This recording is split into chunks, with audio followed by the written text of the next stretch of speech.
Bonjour à tous. Euh, Il y a une question qui revient souvent, une question un peu tenace, hein. Si je ressens de l'anxiété, est-ce que ça veut dire que ma foi n'est pas assez forte? Aujourd'hui, on va essayer d'aborder ça, mais avec bienveillance. Le but, c'est pas du tout de juger. C'est plutôt de démêler un peu les fils, là, entre anxiété et foi. De voir comment on peut concilier la spiritualité et puis une aide extérieure, et surtout de trouver de l'espoir. On va regarder ensemble ce qui se cache derrière cette idée reçue, et aussi le rôle super important du soutien des autres. Oui, c'est une préoccupation vraiment légitime et on l'entend beaucoup. Pour commencer, je crois qu'il faut vraiment distinguer deux choses.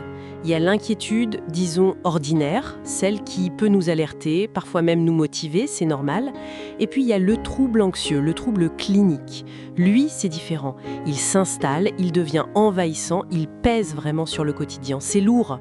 Et c'est essentiel de déconstruire cette idée que toute anxiété serait en soi un péché ou un manque de foi. Rappelons-nous Jésus lui-même. Il a exprimé une angoisse très profonde. Il a dit « Mon âme est triste jusqu'à la mort ». Ce n'est pas une défaillance spirituelle, ça, c'est humain. Ça fait partie de l'expérience humaine. Oui, cette dimension humaine, elle est cruciale. D'ailleurs, même les textes bibliques, ils cachent pas ça, hein. La vulnérabilité de figures qu'on voit comme des piliers. Ah, tout à fait. Prenez Élie par exemple. C'est un prophète connu pour sa force, sa puissance. Et pourtant, après une épreuve, une confrontation très intense, il se retrouve épuisé, seul, au point de demander la mort. C'est vrai. Ou pensez à Jérémie. Un autre prophète, lui, sa mission, c'était dur. Il était tout le temps face à l'opposition, au rejet, et il en est venu à maudire le jour de sa naissance. C'est fort quand même. Leur détresse, leur peur, ça ne voulait pas dire qu'ils manquaient de foi. Ça montrait juste la réalité de la souffrance humaine, même pour eux. C'est un rappel important, oui. La foi n'efface pas la souffrance, en fait. Alors, si c'est pas juste un manque de foi, qu'est-ce qui peut déclencher ou aggraver ces troubles anxieux? D'où ça vient? Mais les causes sont vraiment multiples. C'est un mélange complexe en fait. Il peut y avoir une part de prédisposition génétique, oui. Le poids aussi d'expériences difficiles, surtout dans l'enfance, ça joue. Et puis, il y a l'impact énorme du stress chronique. Quand le stress dure, il peut provoquer ce qu'on appelle la neuroinflammation. Neuroinflammation. Oui, pour faire simple, c'est comme si le cerveau, tout le temps sous pression, il s'épuise, il devient plus sensible, plus irritable. Voilà. Et on découvre aussi de plus en plus le lien très fort entre notre intestin et notre cerveau. Un intestin en mauvaise santé, ça peut vraiment affecter l'humeur, l'anxiété.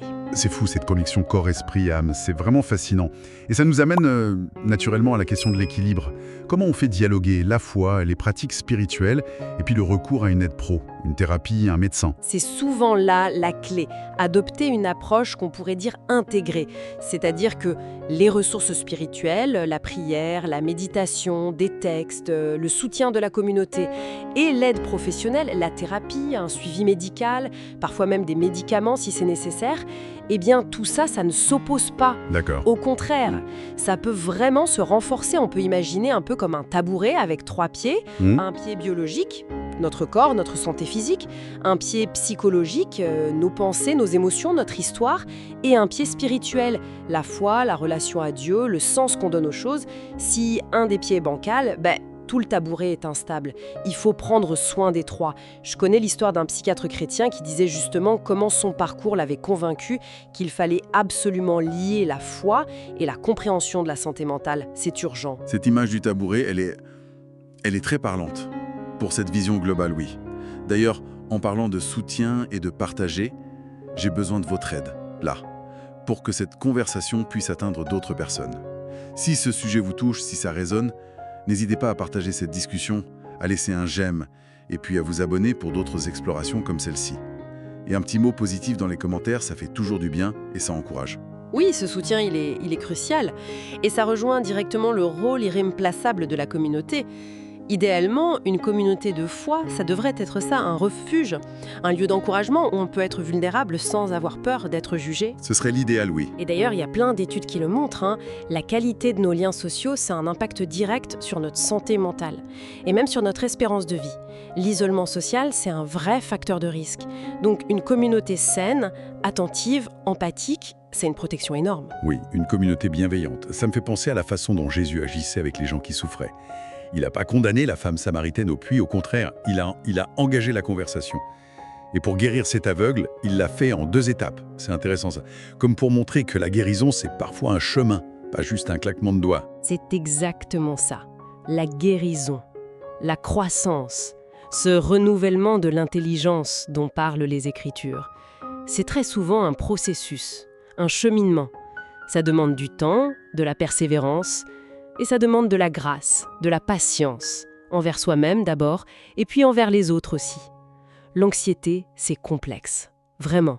Ça ne se résume jamais, jamais à une simple question de volonté ou de niveau de foi. Il faut une approche qui prend en compte toute la personne, corps, âme, esprit. C'est indispensable.